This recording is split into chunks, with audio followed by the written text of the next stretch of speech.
Hello. उम्मीद करते हैं आप लोग अच्छे होंगे, अच्छे से पढ़ाई कर रहे होंगे।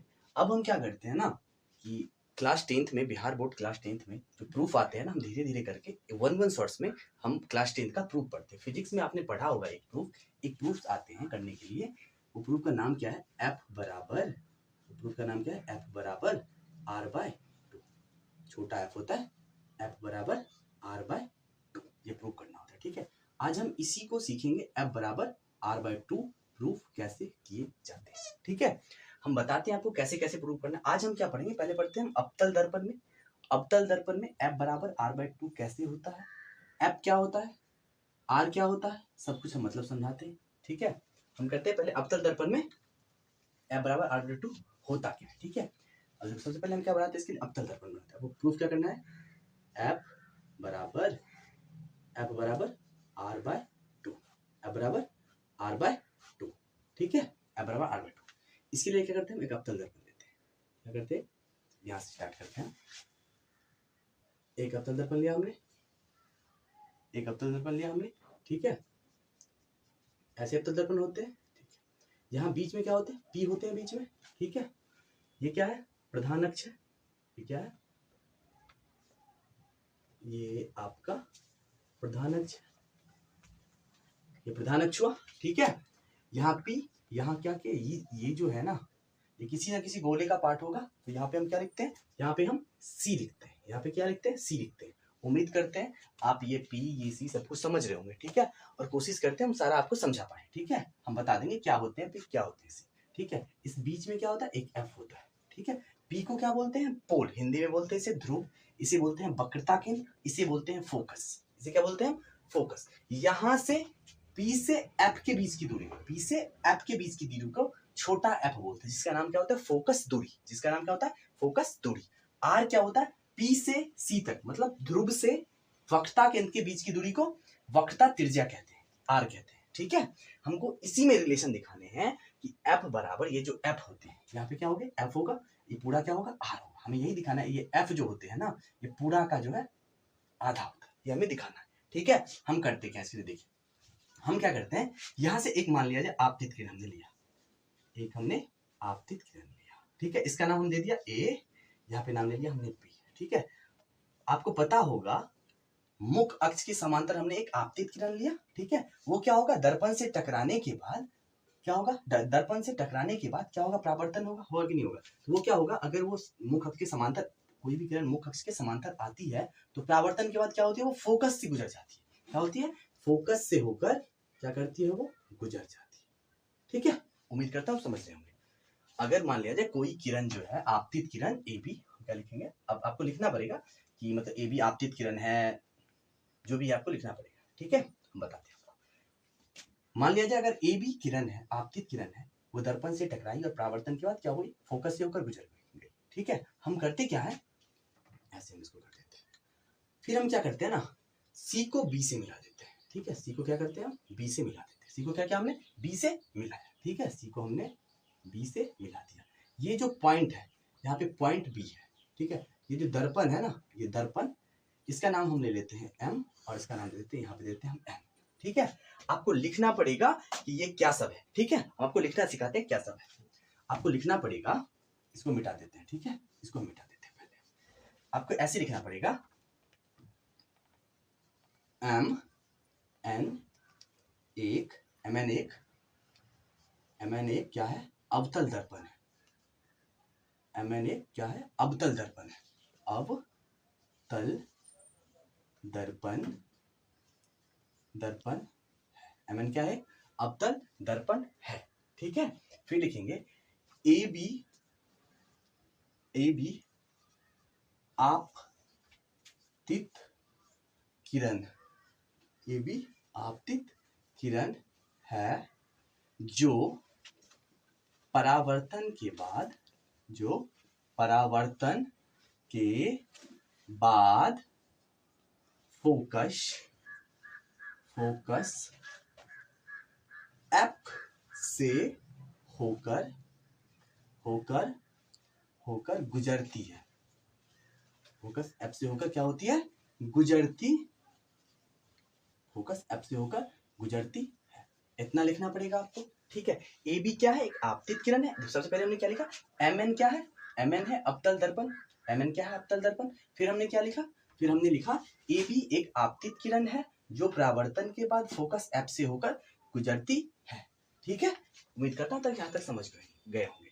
अब साथ ही साथ आपको लिखना पड़ेगा, यहाँ इसके नीचे से लिखेंगे बी को सी से मिला है, इसको नीचे, इसके नीचे में हम लिखते हैं बी को सी से मिलाया, बी को सी से मिलाया, ठीक है। बी को क्या किया हमने, सी से मिलाया, ठीक है। अब इसके नीचे में आप लिख लेना, यहाँ पे सुनो, अभी बताया था पी एफ, यहाँ पे क्या लिखोगे, पी एफ, नीचे पी एफ बराबर छोटा एफ, छोटा को हम क्या बोलते हैं, छोटा एफ को हम लोग बोलते हैं फोकस, फोकस दूरी क्या बोलते हैं इसे, छोटा एफ को बोलते हैं हम लोग फोकस दूरी, छोटा एफ को क्या बोलते हैं हम लोग, फोकस दूरी, ठीक है। यहाँ से यहाँ के बीच की दूरी को हम क्या बोलते हैं, एफ बोलते हैं, इसका नाम क्या होता है, फोकस दूरी। पी से सी के बीच की दूरी हम लिखते हैं पी सी बराबर, हम क्या लिखते हैं, पी सी बराबर हम लिखते हैं बड़ा आर, जिसे हम क्या बोलते हैं, वक्रता केंद्र, हम क्या बोलते हैं, वक्रता केंद्र। उम्मीद करते हैं यहाँ तक आप समझ गए। लिखना कैसे, ऐसे ही आपको लिखना पड़ेगा स्टेटमेंट, ठीक है। अब हम क्या करते हैं वो समझते हैं। अब हम क्या करते हैं, अब हम आपको, हमें तो प्रूफ करना है, ये पहले आपको स्टेटमेंट लिखना पड़ेगा कि मतलब एम एन दर्पण है, ये इसको ऐसे किया, इसको ऐसे, जो भी लिखा हमने सीरियली में लिख दिया आपके सामने, ठीक है। आप भी ऐसे नोट कर लोगे, ठीक है, उसका प्रैक्टिस करोगे, अभी आप भी इजीली लिख पाओगे, ठीक है। अब प्रूफ तो करना, प्रूफ क्या करना है आपको, एफ बराबर आर बाय, प्रूफ करना है एफ बराबर आर बाय। अब हम करते क्या है वो देखो, हम क्या करते हैं आप बताओ, हम लिखते हैं कौन, यहाँ से लिखते हैं, यहाँ से प्रूफ करना स्टार्ट करते हैं। हम क्या लिखे, angle A B C, angle A B C बराबर एंगल सी बी, यहाँ पे भी यार बी पॉइंट है ना, यहाँ पे C B F, angle C B F. अब बताओ ये जो एंगल है मतलब ए बी सी, मतलब ये वाले जो एंगल है ए बी सी, ये इतना दूर जो एंगल है सी बी एफ, इसके बराबर कैसे हमने लिख दिया। आप बताओ, अगर मान लिया जाए ए बी क्या है, आपतित किरण है, ये क्या है, परावर्तित किरण है, इसके बीच से हमने इसे मिलाया, तो ये क्या हुआ, अभिलंब हुआ ना, ये क्या हुआ, अभिलंब हुआ ना। अगर आप लिखना चाहते हो तो लिख सकते हो बी को सी से मिलाया, बी को सी से मिलाया, जो कि क्या है, अभिलंब है, जो कि अभिलंब ऐसा लिख सकते हो, ठीक है। आप बताओ, आपके प्रकाश का परावर्तन का नियम आपने पढ़ा है, आपतित किरण आपतन कोण परावर्तन कोण के बराबर होता है। तो मान लिया जाए ये जो है अविलंब के साथ आपतन कोण बना रहे हैं, ये जो परावर्तन हो रहे हैं, या ये जो निकल रहे हैं, एफ से होकर निकल रही है, ये क्या कर रहे हैं, इस जो है अविलंब के साथ परावर्तन कोण बना रहे हैं, जिसे आई और आर बोलते हैं, है ना, जिसे आई और आर आप बोलते हैं, ठीक है, जिसे क्या बोलते हैं, आई और आर बोलते हैं। ये इसके बराबर में किससे, प्रकाश के परावर्तन के नियम से ना, परावर्तन के नियम से, परावर्तन के नियम से। फिर हमने क्या किया, अब हम बताते हैं आपको। फिर हमने लिखा angle A B C, angle A B C, angle A B C, मतलब ये कौन की बात कर रही है हमने। अब हमने लिखा इस कोण के बारे में, हम कैसे लिखते हैं, बी सी एफ, हमने लिखा एंगल बी सी एफ, ये लिखा एकांतर कोण से, एक का कौन सा था, एकांतर कोण से। मैथ्स में आपने पढ़ा होगा, अगर दो पैरेलल लाइंस होते हैं, एक लाइन काटती है ऐसे करके, तो ये वाला कोण बराबर होती है, जिसका नाम होता है एकांतर कोण। ये कोण इस कोण के बराबर होता है, जिसका नाम क्या होता है, एकांतर कोण। ये कोण इसके बराबर होता है, जिसका नाम क्या होता है, एकांतर कोण, ठीक है। एकांतर कोण से ये क्या हुए, दोनों बराबर हुए, ठीक है। उम्मीद करता हूं आप समझ रहे होंगे। अब हम आगे क्या करते हैं, आप देखो, ठीक है। आप खुद बताओ हमें, अगर मान लिया जाए, अगर आपने ये एंगल पहले बराबर किया, फिर ये वाला एंगल इस एंगल के आपने बराबर किया, ये दोनों पहले बराबर किया, फिर ये एंगल इस एंगल के बराबर किया। अब बताओ, इसे मान लिया जाए इक्वेशन हम फर्स्ट लिख लेते हैं, इसे हम इक्वेशन सेकंड लिख लेते हैं, फर्स्ट एंड सेकंड से। फर्स्ट इधर से लिखते हैं, थोड़ा सा स्पेस मिलेंगे लिखने में, है ना। आप लिखते हैं इक्वेशन फर्स्ट एंड सेकंड से, इक्वेशन फर्स्ट एंड सेकंड से क्या करते हैं, इक्वेशन फर्स्ट एंड सेकंड से। अब बताओ ए बी इसके बराबर, यही ए बी सी जो है, एंगल ए बी सी इसके बराबर, यही एंगल ए बी सी इसके बराबर है, इसका ये दोनों आपस में बराबर है या नहीं है ना। अगर 2 3 के बराबर है और 3 5 के बराबर है, 2 क्या है इस 3 के बराबर मान लिया जाए एक पल के लिए, यही 2 5 के बराबर, इसका मतलब क्या, 3 और 5 भी आपस में बराबर है ना, इसका मतलब तो यही हुआ, ये जो है ये भी आपस में बराबर। ऐसे ही हम अगर ये सेम एंगल है, इसके बराबर, ये दोनों भी आपस में क्या है, बराबर है। यहाँ से हम लिखते हैं एंगल फर्स्ट एंड सेकंड से, angle C B F equal to angle B C F, ठीक है। अब इसे बहुत प्यार के साथ देखो, सी बी एफ मतलब ये वाला कौन, यहाँ पे छोटा सा जो है, यहाँ पे कौन, सी बी एफ, ध्यान देना यहाँ पे, ठीक है, B C F, B C F, ये कौन और ये कौन आपस में क्या हो गए, यहाँ से बराबर हो गए, ये दोनों कौन क्या हो गए आपस में यहाँ से बराबर हो गए। तो आप क्या करोगे, आप बताओ, अगर ये आप देखो इस ट्रेंगल पे आप ध्यान देना, बहुत प्यार से इस ट्रेंगल पे ध्यान देना, ट्रेंगल बी सी एफ में ध्यान देना, ट्रेंगल बी सी एफ में क्या हुआ है कि दो कोण बराबर है, ट्रेंगल बी सी एफ में क्या है, दो कोण बराबर है। तो आपको पता है दो कोण जब भी बराबर होते हैं, जिस किसी भी ट्रेंगल में अगर दो कोण मान लिया जाए बराबर हो गए, इसका मतलब क्या है, वो जो ट्रेंगल है वो क्या है, समद्विबाहु त्रिभुज है, वो क्या है, समद्विबाहु त्रिभुज है। इसका मतलब उनके दो भुज, जैसे कोई भी समद्विबाहु त्रिभुज होते हैं उनके दो भुजा बराबर होते हैं, इसका मतलब है उनके सामने की दो जैसी भुजा बराबर होती है, मान ये भुजा आपस में क्या है, बराबर है, इसका मतलब इसके सामने का कोण भी बराबर होता है। अगर मान लिया ये दोनों कोण, ये कोण और ये कोण दोनों आपस में बराबर हैं, इसका मतलब ये सामने की भुजा भी क्या है, आपस में बराबर है, ठीक है। अब बताओ यहाँ से हम लिखते हैं, यहाँ से लिख देते हैं हम फर्स्ट एंड सेकंड से हम क्या लिखते हैं, अब हम यहाँ पे लिखते हैं, चूंकि त्रिभुज बी सी एफ क्या है, समद्विबाहु त्रिभुज है, क्या है, समद्विबाहु त्रिभुज है, इसीलिए समद्विबाहु त्रिभुज है, इसे ये कोण और ये कोण बराबर है, तो ये कोण जो बराबर है, इसका मतलब क्या है, ये कोण और ये कोण बराबर, इसका मतलब क्या है, ये जो कोण है इस भुजा के बराबर होगा और ये जो कोण है इस भुजा के बराबर होगा, ठीक है। हम यहाँ से क्या लिख सकते हैं, अगर ये कोण इस कोण के, देखो इसमें देख रहे हो ना, ये जो बी वाली कोण है, यहाँ पे जो कोण बन रही है ना, सी बी एफ, ये वाली कोण, ठीक है, ये वाली कोण, और क्या बना, बी सी एफ मतलब ये वाली, ये दोनों क्या आपस में बराबर है ना, बराबर। अब बताओ इसके सामने में ये और इसके सामने में क्या है, ये जो एंगल है इसके सामने में क्या है, सी एफ, ये जो एंगल है इसके सामने में क्या है, ये वाले, है ना, ये दोनों क्या होंगे आपस में बराबर होंगे। तो हम यहाँ से लिख सकते हैं कि नहीं लिख सकते हैं, बी एफ बराबर सी एफ, यहाँ से आप ही बताओ, हम लिख सकते हैं बी एफ बराबर सी एफ, यहाँ से हम लिख देते हैं बी एफ बराबर सी एफ, किससे, समद्विबाहु त्रिभुज के गुण से, है ना, समद्विबाहु त्रिभुज से क्या है, समद्विबाहु त्रिभुज है, इसीलिए बी एफ बराबर सी एफ, किससे, सम, ऐसे लिखते हैं बराबर, ऐसे लिखते हैं हम, वेट, ऐसे लिखते हैं बराबर कोण, बराबर कोण के सामने की भुजा बराबर होती है, सबको पता है ना, ये हम काम करेंगे, ठीक है। अब बताओ, अब हमें क्या लिखना है, तो याद कर लिए, इसके बाद आपको लिखना है कि दर्पण जो है, दर्पण का द्वारक, दर्पण इसे क्या बोलते हैं, जितने बड़े दर्पण होते हैं, मान लें दर्पण इतने हैं, तो क्या बोलते हैं, दर्पण का द्वारक। अगर दर्पण इतना बड़ा है इसे बोलते हैं दर्पण का द्वारक, जितने बड़े होते हैं दर्पण उसे क्या बोलते हैं, दर्पण का द्वारक बोलते हैं, ठीक है। उम्मीद कर रहे हैं आप समझ रहे होंगे, ठीक है। आपको लिखना पड़ेगा फिर कि दर्पण का द्वारक बहुत छोटा है, क्या लिखना पड़ेगा, दर्पण का द्वारक क्या है, बहुत छोटा है। यहाँ पे लिखे हम, यहाँ पे लिखते हैं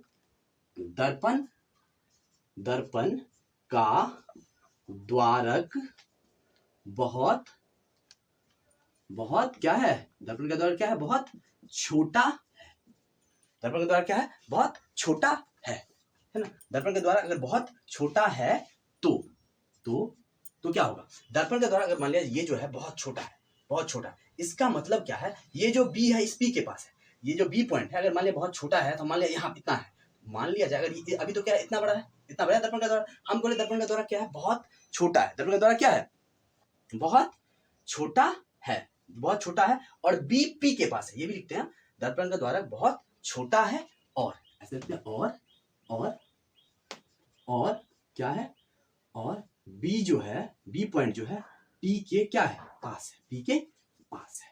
आप खुद बताओ, दर्पण का द्वारक क्या है, बहुत छोटा है, तो बी पॉइंट क्या है, पी के पास होगा, दर्पण का द्वारक छोटा है तो बी क्या है, पी के पास, बी क्या होगा, पी के पास होगा, ठीक है। अब हम करते क्या है, आप बताओ हमें, ऐसे हम करते हैं कि इसे हम क्या देख ले, पहले ऐसे लिखो, दर्पण का द्वारक क्या है, बहुत छोटा है और बी पी के पास है, ठीक है। इसका मतलब ये बी क्या है, यहाँ पे, ये बी कहाँ है, यहाँ पे।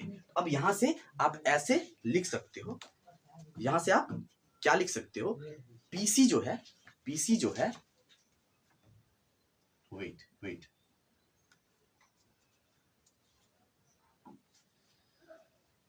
वीडियो पॉज करके ऑप्शन है, देखो हमने लिखा क्या, त्रिभुज BCF समद्विबाहु त्रिभुज है, इसीलिए क्या होगा, दो कोण समद्विबाहु, दो कोण बराबर है, दो कोण बराबर है, ये दोनों कोण क्या है, हमने पहले बता रखा अच्छे से, दोनों कोण बराबर, इसके सामने का भुजा भी क्या होगा, बराबर होंगे। ठीक है, अब हमने क्या लिखा, दर्पण का द्वारक क्या है, बहुत छोटा है और B P के क्या है, निकट है। ये जो B पॉइंट है ये क्या है, ये जो B पॉइंट हमने यहाँ पे लिख रखा है, ये जो B पॉइंट है ये क्या है, P के बहुत निकट है। अगर मान लिया जाए ऐसा है, दर्पण का द्वारक छोटा है और ये B P के पास है, तो हम यहाँ से क्या लिख सकते हैं, PF बराबर CF, PF बराबर CF हम लिख सकते हैं यहाँ से, PF बराबर CF।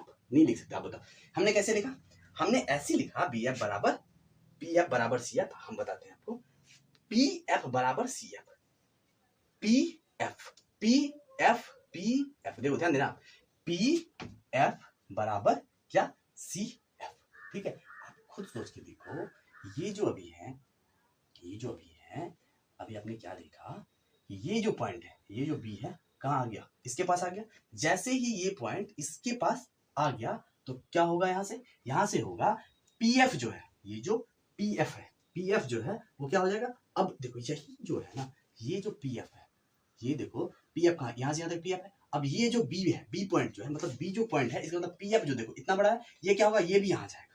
अगर ये यहाँ से यहाँ आ जाएंगे, इसका मतलब ये जो लेंथ है इस PF लेंथ के बराबर होंगे, PF लेंथ के बराबर होंगे। तो हम यहाँ से लिख सकते हैं ना, ये जो PF है, ये BF जैसे ही यहाँ आ गए BF के बराबर हो गए, हम यहाँ से लिख सकते हैं ना। ठीक है, इसे आप क्या करो, इक्वेशन कहाँ तक लिखिए, इक्वेशन, हाँ यहाँ से आपने क्या किया, आप इक्वेशन ऐसे करो, इसको फर्स्ट लिया, इसको सेकंड लिया, फर्स्ट और सेकंड से करके इसे क्या ले लो, थर्ड ले लो। ठीक है, इसे क्या लिया आपने, इसे मान लो ऐसे करते हैं, इसे थर्ड इक्वेशन लिख लेते हैं। अब ये इससे जो आपने ये लिखा, इसे फोर्थ मान लो। ठीक है, अब जो हम लिखते हैं इसे फिफ्थ मान लेते हैं, क्या दिक्कत है, अब लिख लिया फिफ्थ। ठीक है, अब हम क्या देखते हैं, अब सुनो हमारी बातें, अब हम क्या करते हैं, यहाँ से हम लिखते हैं PC का मध्य बिंदु क्या है, F है। PC जो है, ये जो PC लेंथ है, हम यहाँ से लिखते हैं PC का मध्य बिंदु क्या है, PC का मध्य बिंदु F है। PC का अगर मान लिया जाए मध्य बिंदु क्या है, PC का मध्य बिंदु F है। जैसे ही PC का मध्य बिंदु F है, आप क्या लिख सकते हो, PC बराबर लिख सकते हो, PF प्लस CF लिख सकते हो। PC बराबर, यहाँ से आप लिख सकते हो PC बराबर क्या लिख सकते हो, PC बराबर आप क्या लिख सकते हो, PC बराबर लिख सकते हो PF प्लस CF लिख सकते हो ना। अगर BC ये मध्य बिंदु है, इसे हम नहीं लिख सकते हैं PF, अगर मान लिया ये पूरा का मध्य बिंदु ये है, बीच में है, इसमें ये और ये दोनों जोड़ के आएगा, ये पूरा आएगा ना, ऐसे हमने लिख दिया। क्या किया हमने, ऐसे हमने लिख दिया। PC बराबर, आप देखो PF जो है, ये देखो PF और CF पे ध्यान देना, PF और CF पे क्या करना, आप ध्यान देना। आप क्या कर सकते हो, यहाँ से PF CF को आप क्या कर सकते हो, अगर इसका मध्य बिंदु हमने ऐसे लिख दिया, यहाँ तक सही है, उम्मीद करता हूँ यहाँ तक आपको समझ में आए होंगे। अब बताओ, यहाँ से हमने PC को PF प्लस PF आगे निकाल, ठीक है, PC का मध्य बिंदु F है, तो हम क्या लिखेंगे, PC बराबर PF प्लस CF। हम क्या लिखेंगे, PC बराबर PF प्लस CF। ठीक है, उम्मीद करता हूँ यहाँ तक समझ रहे होंगे। अब देखो इस PC को हमने क्या किया, यहाँ पे नीचे अगर दिखाई नहीं दे रहे होंगे तो हम क्या करते हैं, एक लाइन और लिखते हैं। हमने लिख दिया PC को PC लिख दिया हमने। ठीक है, PF जो है, आप बताओ PF कहाँ है PF, अब देखो PF हम बताते हैं, PF यहाँ पे है ना, PF को हम क्या करते हैं, PF छोड़ देते हैं, PF को हम क्या करते हैं, PF छोड़ देते हैं। ठीक है, PF को हमने क्या किया, PF छोड़ दिया। CF को हमने क्या किया, CF को हमने PF लिख सकता, PF को CF लिख सकते हैं ना, क्योंकि PF और CF के आपस में बराबर है, तो हम CF जो यहाँ पे है उसे हम PF लिख देते हैं। ठीक है, क्यों लिखते हैं बताते हैं, अब आप आगे काम करते हैं। आप बताओ PC जो है, PC को PC लिख दिया हमने, PC को हमने PC लिख दिया, PF और PF 2PF हुआ या नहीं हुआ, 2PF हुआ या नहीं हुआ। ठीक है, आप खुद बताओ हमें, आप पहले देख रखे हो PC जो है क्या है, R है, PC क्या है, R है, तो आप इसे लिख सकते हो यहाँ पे R बराबर PF क्या है, देखो PF क्या है, छोटा है, R बराबर क्या लिख सकते हो, 2F लिख सकते हो। अगर मान लिया यहाँ से आपको F निकालने, क्या करने हैं आपको, यहाँ पे F निकालने हैं, तो आप क्या करोगे, R, ये दो इसके साथ क्या है, मल्टीप्लाई में है, इधर जाएगा, दो हटेगा तो क्या आएगा, डिवाइड में आ जाएगा। ठीक है, उम्मीद करता हूं आप अच्छे से समझ गए होंगे। ठीक है, अगर किसी प्रकार की कोई टेक्निकल इश्यू आए होंगे, वीडियो बनाने में कोई प्रॉब्लम आई होगी, ठीक है, उसे आप छोड़ देना। ठीक है, क्योंकि किसी टेक्निकल इश्यू की वजह से वीडियो में प्रॉब्लम आए होगी, पर हम उम्मीद करते हैं आपको वीडियो में जितने हमने पढ़ाए हैं वो काफी अच्छे से समझ में आए होंगे। ऐसे रोज क्या करेंगे, आज हमने क्या पढ़ा, अवतल दर्पण में F बराबर R/2 प्रूव करना। कल हम पढ़ लेंगे उत्तल में, फिर क्या करेंगे हम दर्पण फार्मूला जो आपने पढ़ा है 1/v जैसे भी पढ़ा है आपने, हम वो पढ़ा देंगे, ठीक है। अगर आपको वीडियो अच्छी लगती हो तो आप शेयर कर देना और लाइक कर देना और कमेंट करके बताएं आपको कैसी लगी। Thank you.